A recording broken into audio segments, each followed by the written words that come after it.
Welcome back to today's explainer. Look, we're diving straight into a topic that is absolutely fundamental, yet somehow still widely misunderstood in the trading world. We're talking about the Relative Strength Index, or as we all know it, the RSI. Developed by J. Wells Wilder way back in 1978, this momentum oscillator is literally a staple on almost every single trader's screen. But hey, just because it's insanely popular doesn't mean it's actually being used correctly. So, are you using it wrong? Well, according to the data, a ton of beginners fall into this classic standard trap. They blindly hit buy the second the RSI dips below 30, and they aggressively sell when it spikes above 70.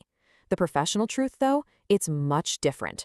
And the research shows this amateur trap is exactly why so many retail traders just bleed money in trending markets. Let's take a look at how the pros actually use this tool. Here is our masterclass syllabus for this explainer. We're covering 1. What is the RSI? 2. Busting the biggest RSI myths. 3. Strategy 1. Trend identification. 4. Strategy 2. RSI trend lines. 5. Strategy 3. Mastering RSI divergence. And 6. Multi-Timeframe and risk management. Let's jump right in. Moving right along to Section 1. Busting the biggest RSI myths. Now, to really understand this indicator, you've got to know how it actually ticks. The RSI basically moves on a fixed scale from 0 to 100. The default setting, the one you'll see on almost every platform out there, is 14 periods. All this means is that the indicator is calculating the average of the gains and the average of the losses over the last 14 candles. It's just looking at the closing prices and comparing the bullish strength to the bearish strength over that specific window. Simple enough, right? Well, yeah, but here is exactly where most people get it so completely wrong. Let's just go ahead and bust the biggest myth right now.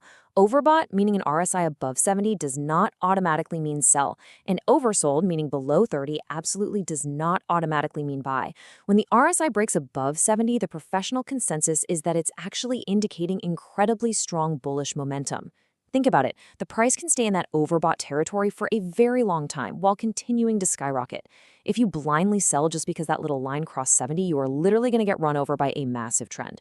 Instead, you've got to use an RSI above 70 as a signal to be cautious, or maybe just start looking for profit-taking opportunities if you're already riding a long position. Okay, here is a massive pro tip drawn directly from our source material. So while 70-30 is the default setting, a lot of seasoned professionals actually prefer to tighten that up to a 60-40 range on their charts. Why do they do this? Well, it's simple. It filters out the noise. They treat that entire middle zone between 40 and 60 as a complete no-trade zone. It usually just represents choppy sideways consolidation.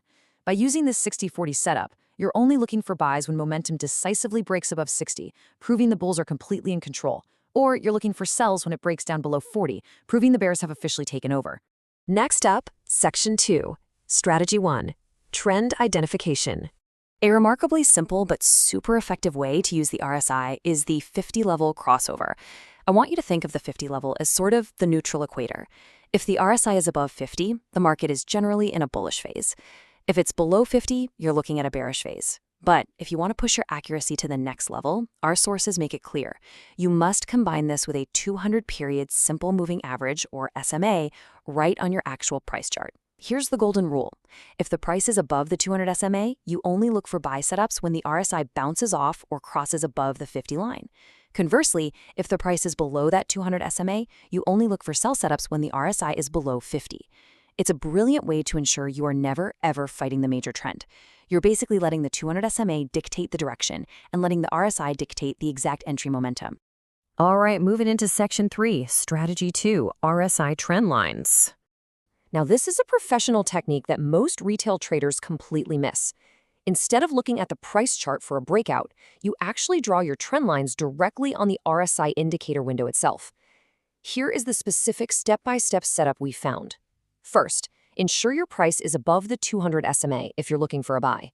Second, wait for a price pullback. What this does is form a small against the trend wave on the RSI.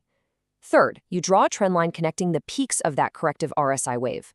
Fourth, your exact entry trigger is when the RSI breaks its own trend line in the direction of the main trend. And finally, you absolutely must protect your capital by setting a strict stop loss just below the previous price swing low. Aim for at least a 1-to-2 risk-to-reward ratio on this one for sure.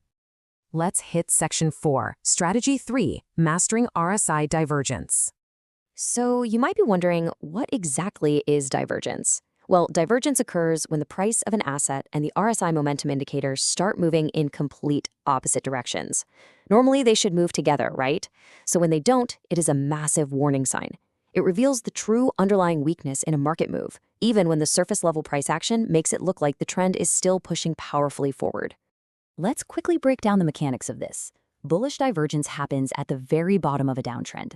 The price makes a new lower low, but down in the indicator window, your RSI makes a higher low. So what does this actually mean for us? It shows that even though the price is still falling on the chart, the underlying selling pressure is completely dying out. The bears are just exhausted. On the flip side, bearish divergence happens at the top of an uptrend. The price makes a higher high, looking incredibly strong, but the RSI makes a lower high. This brilliant little discrepancy tells you that buyers are losing steam rapidly, and a reversal to the downside is highly likely. Now, this is crucial. You have to avoid jumping in blindly the literal second you spot a divergence. That is exactly how fakeouts happen. To avoid getting caught, the sources strongly recommend using a dual confirmation entry. Here's how you do it. First, identify the exact signal candle where that divergence was actually confirmed. Second, draw a horizontal line right at the closing price of that specific candle. Third, you wait for a subsequent candle to confidently close past that line. And finally, for the ultimate safety check, wait for the price to pull back and retest that horizontal line before you enter. Following these exact steps confirms a new trend is the real deal. Moving to Section 5, Multi-Timeframe and Risk Management. So let's zoom out and talk about how you synergize your timeframes. If you go check the monthly and weekly charts, and both of their RSIs are sitting above 70, you are in a massive macro uptrend. The bulls are in absolute control.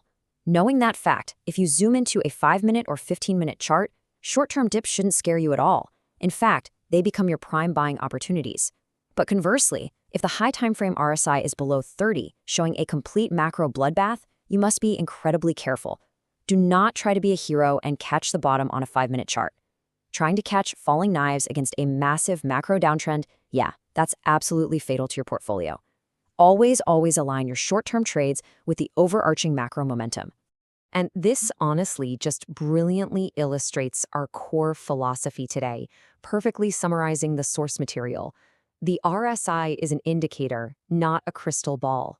It is a tool that mathematically indicates momentum. And really, that is it. You must always make your final trading decisions based on price action. Please do not ignore major support and resistance levels just because an indicator gave you a shiny green signal. And above all else, always define your risk with a strict stop loss before you even think about entering the trade. We have covered immense ground in today's explainer, everything from busting that stubborn 70-30 myth to mastering dual confirmation divergence. So based on all this professional data, my final provocative question to you is this. How will you adapt your own trading plan tomorrow? Honestly, it might be time to pull up some historical charts right now and see these strategies in action for yourself. Thank you so much for joining me for this breakdown, and I'll see you guys in the next one.